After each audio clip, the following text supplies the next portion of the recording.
बनवणार आहोत त्यासाठी रवा उडीद डाळ आपण पाण्यावर भिजायला टाकलेले आहे, डाळवा कांदा कट केलेला आहे, मिरची. आता आपण रवा भाजून घेणार आहोत साजूक तूप टाकून. तूप आपण टाकलेलं आहे, तुपामध्ये रवा भाजला की उपमा असा छान असा साजूक बनतो.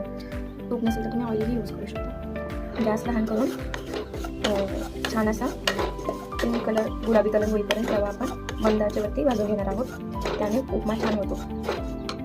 छान असा आपण रवा भाजून घेतलेला आहे. आता आपलं ऑइल गरम झालेलं आहे, आपण त्यात आता मोहरी टाकणार आहोत, त्यानंतर जिरे,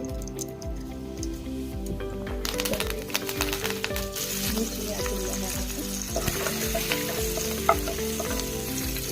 कांदा ॲड केला, छान असा परतून घेणार आहोत. आपण भिजवून टाकलेला आपण डाळ ॲड करणार आहोत, त्यानंतर भिजवून घेतलेलं आपण आता थोडीशी हळद ॲड करणार आहोत. आपण आता पाणी ॲड करणार आहोत. पाणी आपण 1 वाटी रवा घेतला तर त्याच्या दुप्पट 2 वाटी पाणी ॲड करणार.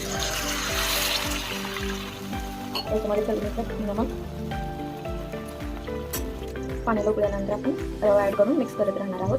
कोणाला जास्त मऊ आवडत असेल, उपमा खुला नसेल आवडत तर थोडं एक्स्ट्रा पाणी ॲड करणार. छान अशी पाण्याला उकळी आलेली होती, त्यामध्ये आपण रवा ॲड केलेला आहोत. आता सर्व मिक्स करून घेणार व्यवस्थित. फायनली आपला उपमा छान असं रेडी झालेला आहे.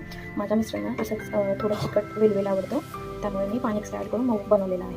तुम्हाला खुला हवा असेल तर एक्झॅक्ट जितका रवा घेतला आहे त्याच मापाने दुप्पट पाणी ॲड करायचं.